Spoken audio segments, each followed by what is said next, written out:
In today's video, we'll be looking at one of the newest power stations from Pecron, the E2400LFP. Now the E2400 closely resembles the E1500. It's basically the same power station except for it has a larger battery and a larger inverter.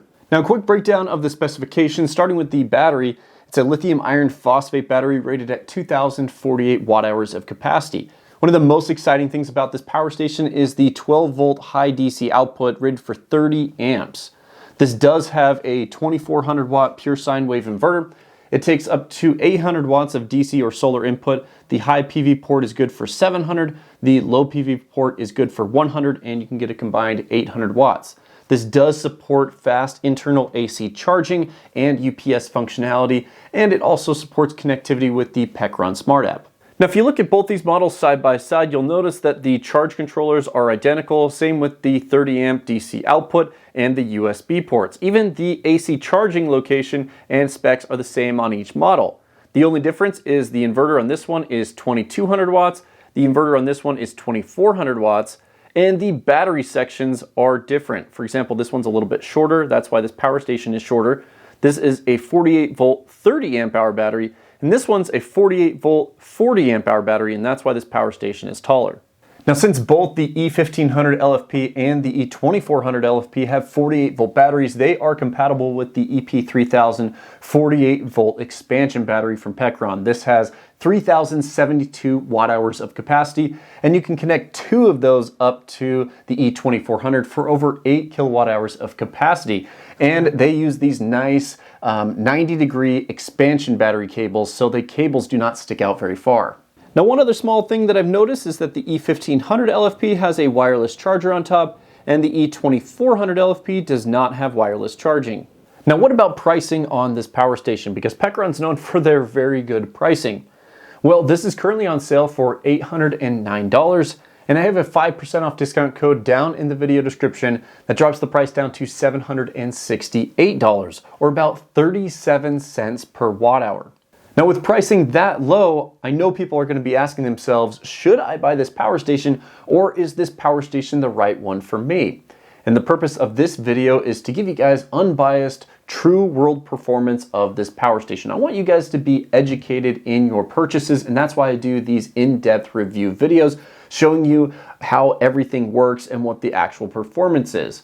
So as we go through the remaining portions of the video, you're going to see some chapters along the bottom where we test the AC inverter, where we test the DC output and USB ports, and where we test the charging functionality. So stay tuned, and hopefully by the end of the video, you'll know if you want this power station or not. So I'm excited to see how the AC inverter performs. So to turn it on, you press and hold the AC button here until the screen comes on. And then you have the ability to plug your appliances into these three outlets for up to 2400 watts output. But how good is the sine wave output? How efficient is the AC inverter? And can it handle surge loads? Let's find out. How does the power station handle a max load test? I started by setting up a 2400 watt load on the inverter.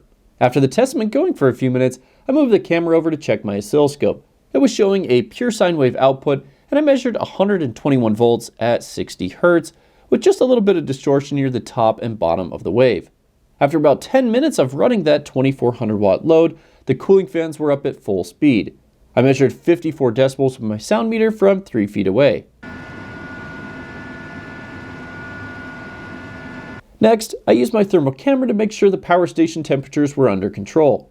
I recorded a peak of 117 degrees Fahrenheit near the exhaust fan ports, indicating decent air movement and no signs of overheating. When the stopwatch hit the 15-minute mark, the power station had successfully passed the max load test without shutting down. What is the maximum wattage the inverter allows you to pull before it actually overloads? I turned up the load from the previous test till I got up to around 2614 watts, and the inverter finally shut off. It's good to see the inverter does have a little room if you need to pull slightly higher than 2400 watts before it actually shuts down. So now we're out here in my shed where I want to test the surge capability of the E2400 inverter. Now, if you remember, this is rated for 2400 watts continuous, but how well does it handle surge loads? Right here, I have a 10 amp air compressor, a 12 amp vacuum, and a 15 amp table saw. So we're going to power on each one of these to see if it can power it up. And while we do that, we'll have my clamp meter on here to measure the inrush current.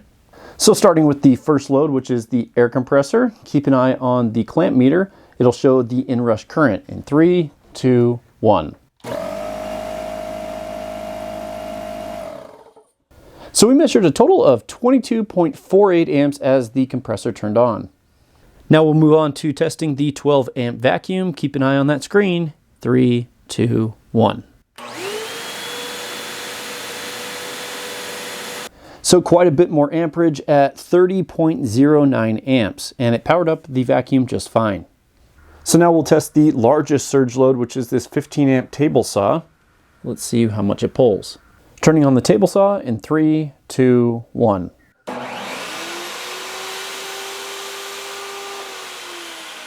So the table saw actually started up just fine on the inverter, and it ended up pulling 32.71 amps on startup. Now in my final surge test, I want to try powering on the table saw and the vacuum at the same time to see how many amps we can pull before the inverter is overloaded and shuts off. Now wish me luck, I have to turn both of these on at the same time. So 3, 2, 1. Now even though the inverter failed to power up the vacuum and the table saw, we still pulled 36.33 amps before it overloaded, which is a little bit over 4,300 watts. How much usable capacity should we expect from the E2400 inverter? The internal LFP battery is rated for 2,048 watt hours of capacity. When draining the power station down until it shut off the inverter, I measured only 1,700 watt hours of usable capacity. This result is only 83% of the advertised capacity, which is below my goal of at least 85%. I would have liked to see a little higher usable capacity in this test. Next, how much power is used as the AC inverter is enabled and sitting idle? I started with the power station at 100% state of charge and left the inverter turned on for 12 hours with no load. When I came back, it had dropped down to 87% state of charge, meaning that the inverter had used about 13% of the battery over a 12-hour period, or about 1.08% per hour. This idle power usage is a little lower than other models I've tested. Now, does the power station inverter produce any noise or interference? Using my dirty electricity meter, I measured around 1900 millivolts of EMI, indicating that the inverter generates a higher level of electromagnetic interference. But is that level actually audible? To test, I plugged in my guitar amp into the inverter, and here's what it sounded like.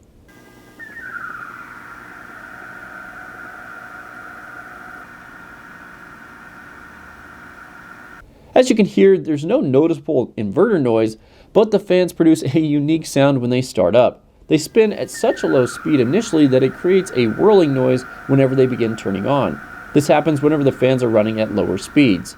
I also tested for interference while AC charging, and my camera did pick up some. So if you're using sensitive electronics, you might notice some interference while the power station is AC charging.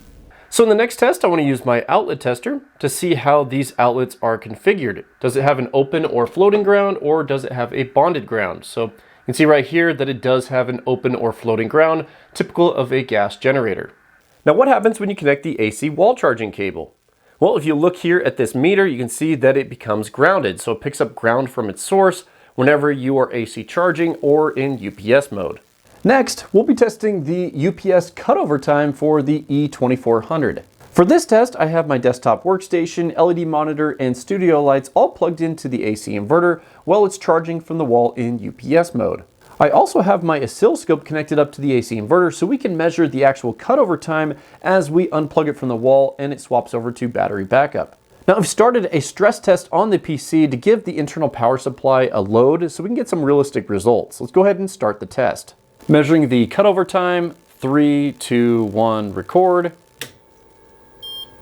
Look at that, we caught it on the first recording. That actually never happens. So this section right here between these cursors is when it lost power.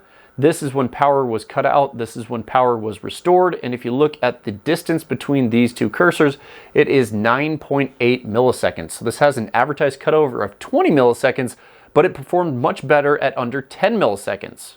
Now the best news is that the desktop workstation and the LED monitor are still working after the cutover, so yes, this has a fast enough UPS to keep those sensitive devices going. In my final test, I wanted to see how long the battery could run my full-size basement refrigerator, just in case you wanted to keep your food from spoiling during an extended power outage. Starting the test with the battery fully charged, my fridge was using about 127 watts to run the compressor. Checking in 24.5 hours later, the power station finally died, so pretty decent runtime on a power station of this size. So let's take a second to break down the AC inverter test results, starting with the negative things first, then we'll talk about the positive things. So the negative test results were first the usable capacity. We got 1700 watt hours. I would have liked to see at least 50 more watt hours to get above 85%. So you will expect a little bit less usable capacity than some other models I've tested in the same size bracket, at least for the AC inverter. Now, as for the fan noise, that kind of that whirling noise, I was looking at the fans, and whenever it makes that whirling noise, the fans actually aren't spinning yet, and then they start to spin. So it's almost like Pecron tried to make the fans spin so slowly not to make any noise that they kind of have this weird noise as they start up, and then once the fans start spinning, that noise goes away. So I would kind of call it the whirling fan noise. What's interesting is I've heard other people that have had Pecron units mention this before, but I've never had a unit that makes that noise. So now I know what that means. They're trying to spin the fans so slow that they make this interesting kind of electrical noise until they start spinning. So I'll recommend to Pecron to push a little bit more power to those fans at the beginning so they just start spinning up. Now, as for the good things, the power output was really good, 121 volts, 60 hertz. We were able to pull up to 2600 watts before the inverter shut off. Even the idle power usage is pretty decent on this at right around 1% per hour, meaning that if you leave the inverter on, enabled with nothing going on in the background, it's only going to be using 1% of the battery state of charge per hour. So that's actually pretty good. The UPS mode was also very fast at under 10 milliseconds when we tested that. So yeah, there's a mixture of pros and cons with this unit. I think they can still make some improvements here with the fan noise. Overall, not too many complaints about the AC inverter testing. Now, one of the biggest advantages of the E2400 is that you have a high DC output. This XT60 port here is good for 12 volts and 30 amps. You also have a 5525 barrel port and a 12 volt cigarette port. And then below that, you have a bunch of USB options to charge your mobile devices. And in this section of the video, we'll be testing each one of these. Now, for my first test, I've connected up my battery load tester to the XT60 port to see what voltage it's regulated at. And we're getting 13.2 volts. Now, my goal is to get anywhere between 12.8 all the way up to 13.6, and we are right in the middle there, so this is a great voltage. Now, in the next set of tests, I want to see how much power we can pull through each one of these DC ports, starting first with the 12 volt cigarette port. Now, I've turned up the battery load tester to 180 watts, and that is a massive amount of power, so it's good to see you can pull that much power. Now, this cigarette plug that I use in my testing is actually rated for up to 25 amps, so it can handle a lot of power, but typically these plugs are rated for 10 to 15 amps, and if you pull over that, they'll blow an internal fuse, which you can replace. So you don't have to worry about too much power being pulled through these because they are protected usually by a fuse. Now, what about this 5525 barrel port? These are typically rated for 5 amps continuous, but to test this out, I'm pulling a little bit over 10 amps, or 136 watts. Now, it's handling this just fine, but if I was going to run this for a long period of time, this connector would actually get pretty warm, so it's best to stay under 5 amps, which is right around 70 watts or less. Now, how much power can we get through the XT60 12 volt 30 amp output? Well, I've connected up both of my battery load testers in parallel. So if you look closer at the screen, we are pulling 391 watts. So this is right under 30 amps. My battery load testers have a limitation of about 29 amps. So you could probably get a little bit more wattage from this port if you had a slightly larger load, but that is really impressive to get from that single XT60 port. Now guys, it's awesome to see that you can pull so much power through the DC output of this power station. This allows you to power multiple loads at the same time. For example, if you have a CPAP or a 12 volt fridge, maybe a diesel heater or a 12 volt air compressor, fans or LED lights, all of that is able to be powered off that XT60 port. Now, you guys are aware that most power station companies don't give you this much DC output, and I'm hoping that this is the new standard. I'd love to see 180 watts out of every 12 volt socket that I test on the channel, and having a high DC output is also a great option. So in the next section of the video, we'll be testing each one of these USB ports with my USB tester to see how many watts we can get and to see if they are programmed with the proper protocol. Now, starting with the first 100 watt USB-C power delivery port, we are getting power delivery 3.0 protocol at 100 watts, and that's 20 volts at 5 amps. So we are seeing 97 watts into this power bank, so it is working properly. Now I've connected the cable up to the 18-watt USB-C port. We are getting dedicated charging protocol at 1.5 amps. But if you look here, we're getting almost 5 volts at 2 amps, so about 10 watts. So we are not seeing the actual power delivery protocol on this port, but it could be an issue with this power bank. Let me try a different option. So now I want to test with the Anker C300. Sometimes changing things up will get it to work. So we are seeing 24 watts input, and if we look here at the screen, it's showing power delivery 3.0 27 watt protocol. So instead of being an 18 watt port, this is actually programmed to do 27 watts. And it's pretty common to see communication issues like this between power delivery devices because there's just so much that has to go back and forth, and sometimes a device like this might not work as well as a device like this. So now I want to test all the USB-A ports to make sure that they are Quick Charge 2.0 protocol rated at 18 watts. So that top port there, yes, we are getting that protocol with 18 watts. Let's check the next port. The second port, we are also getting Quick Charge 2.0 protocol, 18 watts. Let's check the third port. Okay, that one's programmed properly. Let's check the final USB-A port. Okay, so all 4 of these ports are programmed properly. We're getting the full 18 watts. 12 volts at 1.5 amps. Now I also wanted to test the USB ports and the DC output at the same time to see how much power we get before it actually shuts off. And it looks like I can pull about 435 watts before the USB ports shut off and reset. So as long as you don't go over 435 watts, it appears that you can use the DC output and the USB ports at the same time. So I just want to give you guys a quick demo of what happens if you go over 435 watts. I'm just going to turn this up. And then you'll see that the DC output and USB ports kind of go through this reset process over and over again.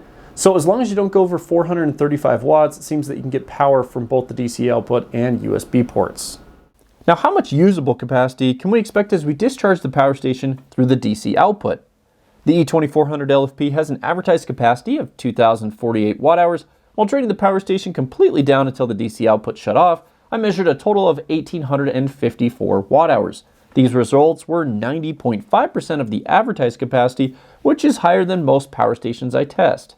How much idle background power is used while the DC output is enabled? I started this test at 100% state of charge with the DC output turned on, and checking in after 12 hours, it was at 98% state of charge. So the DC output uses about 0.16% per hour, which is very efficient, especially for one that allows high wattage output. Now, just taking a second to break down the DC performance after all those tests, what was interesting is that we were able to pull 150 more watt hours through the DC output than when we did with our AC capacity test. And that just shows how efficient the DC output is, and that you can get 1,850 watt hours about 90% of the rated capacity. And the idle power usage for the DC output is also very efficient. So if you want to use this power station for DC output with the 30 amps, you're good for a little bit over 400 watts if you're using the DC output and the USB ports. It's efficient and you can get quite a bit of power. Okay, so we're moving on to the next portion of the video where we're going to test the charging performance for the E2400LFP. Now this will include tests on the DC input to see how it handles low voltage and high voltage input. We'll also be testing the AC input to see the maximum charging speed and also if it has adjustable AC charging levels. We'll test for dual charging to see if it accepts DC and AC input for faster charging and also pass-through charging. And at the end, we'll test with some real live solar panels. Now, it's good to see that Pecron is still including these hard cases to store the user manuals, which are up here, and all of the charging cables. For example, you have your AC charging cable here. You have your high PV solar input with MC4 connections that plug into the aviation port. You have your car charging cable that plugs into the 100-watt charging DC port. And you also have an included battery charging cable that connects to the DC output. Now let me take a minute to break down the DC input specs. So starting with the high solar input, you have a peak of 700 watts. And it has a voltage range of 32 volts to 95 volts. You want to make sure your VOC does not go over 95 volts. Now to start charging on this port here, if you're using 12 volt solar panels, you'll have to have at least 2 of them connected in series to give you that 32 volts. And this is an aviation style port. And remember, they give you the aviation to MC4 adapter. Now, if you want to charge with the low DC input. This is designed for a 100-watt solar panel or the car charging adapter, and this is a 5521 barrel port. It has the voltage range of 12 to 18 volts, and you'll see about 100 watts peak on this port. Now scooting the camera down just a teeny bit, you have your AC charging input, you have a replaceable fuse here, and this is the port where you connect up that AC charging cable. Now for the actual input specs, it supports 100 to 120 volts input up to 15 amps, so somewhere around 1800 watts, and we'll be testing that. So let's start with the DC testing first. I have my BK Precision adjustable power supply. This is good for up to 1200 watts output. We'll be starting with the car charging cable first. So I've put a female 12 volt socket on the power supply. Let's connect it up and see what happens. Now to simulate a 12 volt battery in your car, I've set this to 13.8 volts and 20 amps. And you can see the power station is limiting the current input to 7.5 amps, or right around 100 watts. So this is working as advertised. We're getting the full 100 watts input. Now what happens if you would connect up a 12 volt solar panel that puts out 20 volts? Remember, the input says up to 18 volts, so I've set my power supply to 20 volts, and it is working. We are getting about 4.5 to 5 amps input, so right around 100 watts. So it does accept a little bit higher voltage than stated. We are good with 20 volts. Now next I want to test the high DC input, and I've kept the power supply at the same voltage setting, 20 volts, just to demonstrate that you will not charge unless you have a higher voltage going into this port. Remember, it takes up to 32 volts to start charging. Well, with 20 volts or a 12 volt solar panel, you are not going to see any charging input. You have to put those solar panels in series. So let's test the minimum voltage to start charging on this port. So for the last few minutes, I've slowly raised the voltage on my adjustable power supply, and we are finally hitting 30 volts. And it looks like 30 volts is when it's going to start charging. So as long as you have 30 volts input, you can get power going into this port. Remember, I have my adjustable power supply set to 20 amps, and we're seeing about 14 amps input, or about 450 watts. Now what voltage do you need in order to get the full 700 watts input? Well, it looks like you're going to need around 50 volts. So if you have 50 volts and around 14 to 15 amps, you can get this full 700 watts input. Now what's interesting is if you notice on the screen, we're seeing over 700 watts. It's around 756 or so, 760. But if you look at the power supply, it's right around 700 watts. So there is a discrepancy between the screen and the power supply, but I will tell you, this power supply is extremely accurate. So I'm going to go off this screen here versus what this is showing. Now I quickly wanted to test AC and DC charging at the same time while I had the DC input connected. So we're getting about 2000 watts input, and if you look at the adjustable power supply, we're getting about 400 watts from DC, and I have this watt meter here showing about 15 to 1600 watts via AC input. So it is dual charging with AC and DC input at the same time.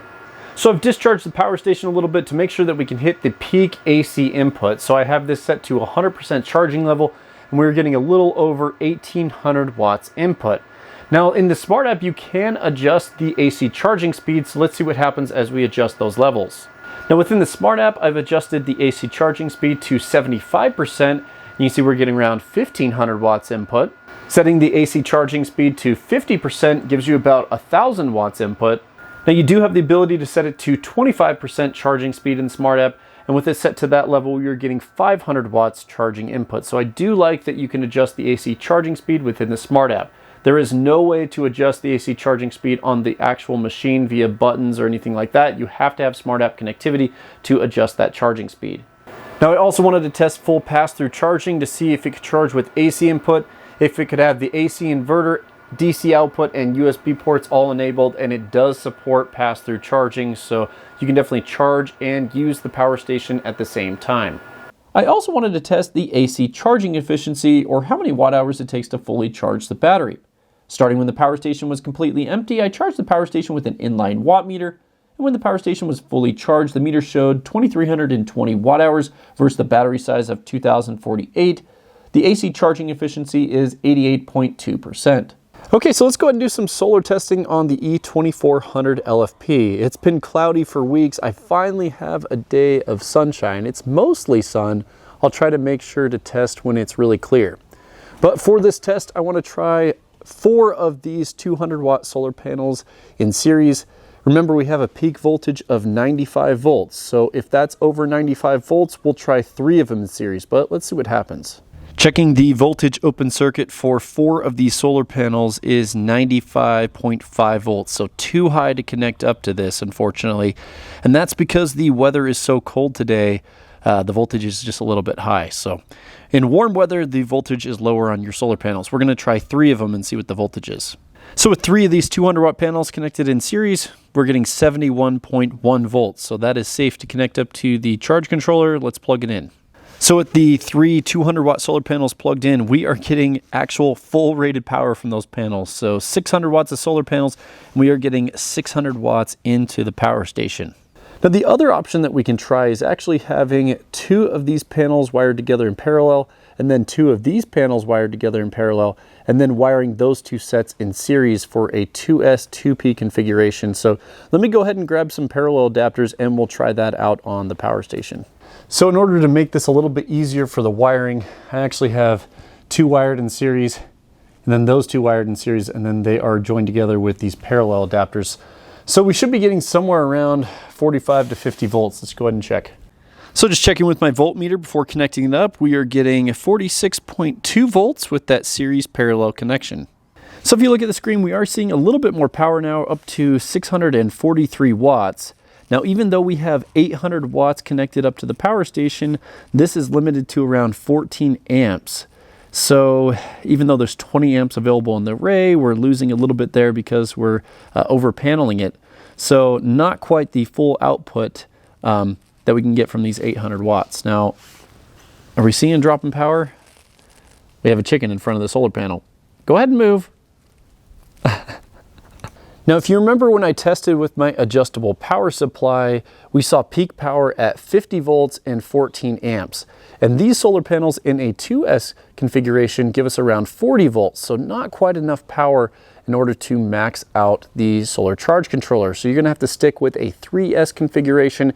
And so in order to do that, you'll have to have 3 of these panels in series and then another 3 panels in series, and then put those 2 together in parallel. In my final charging test, I wanted to see if this model supported having solar panels connected all the time. Sometimes in the early morning hours when the solar voltage is low, certain power stations will have a low voltage beep or alarm indicating they can't charge. When I tested this out on the E2400, there weren't any annoying beeps or alarms early in the morning.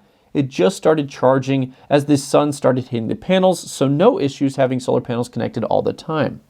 So after all those charging tests, what do I think about the charging performance on the E2400? Well, it's okay. The reason I say that is if you compare this to a 2000 watt hour device from EcoFlow, Anker, Bluetti, they're all going to be pushing 1000 watts of solar or higher.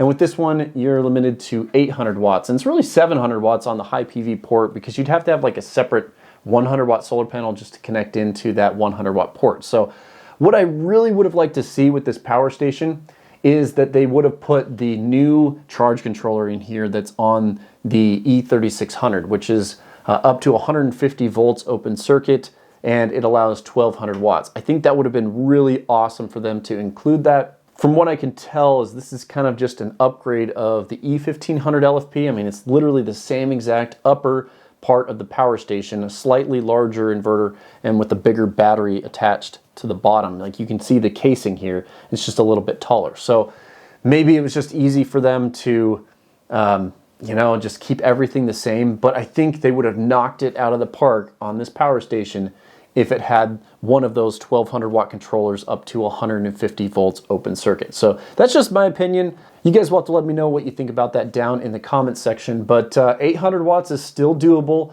You can charge this within 3 hours, so that does meet my requirement of solar charging speed, but man, it would have been awesome to get 1200 watts solar input.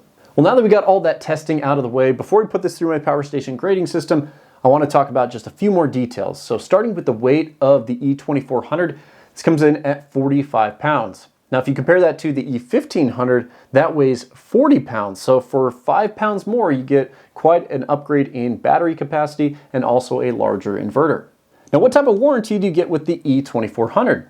If you look on their website, it shows that you have a 3-year warranty. It's like a 2-1 split. So I'm guessing you get a 2-year warranty out of the box, and then if you register the product, you get a 3-year warranty total. Now, last year I recommended that Pecron upgrade their customer support due to some complaints that I was getting from my viewers. You know, Pecron wants to have a high quality power station, and they want to be known for a reliable customer support. And so they've done a couple upgrades recently to try to improve that. One of them is that they've now put a phone line available for their customer support. So you can actually call them and find out more about an issue that you're having or get service on your power station. So it's really cool to see that they've added a phone number for that. So that is now on their website if you check out the link down in the video description.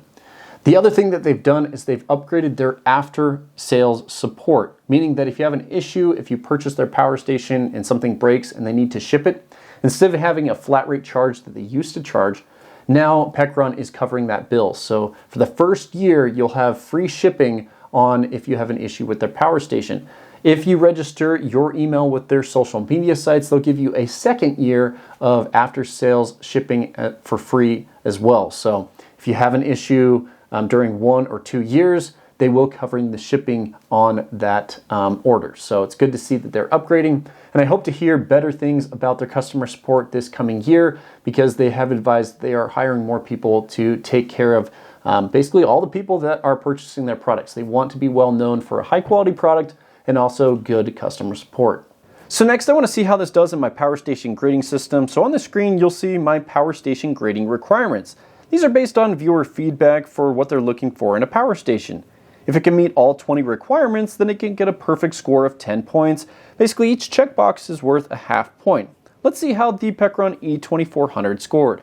So it got a total score of 9 points, or the grade of an A-. Now it missed out on 2 of the requirements. The first one being that it did not get 85% of the AC capacity, so missed a half point there. The second requirement is that it doesn't have any noise on the AC inverter. Because there was noise on the AC inverter, it missed out on a half point there. So it missed out on 1 point total, final score of 9 points, or an A-.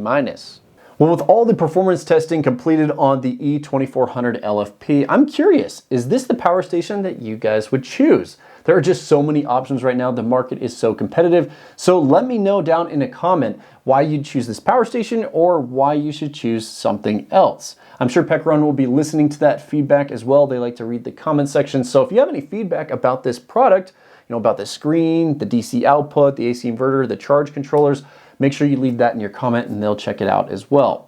Now guys, if you are interested in this power station, I will include the discount code and the link in the video description. And also, I'll recommend a couple other videos that you can check out. One being the E1500LFP, and the other is the E3600LFP, which is a beast compared to this one right here.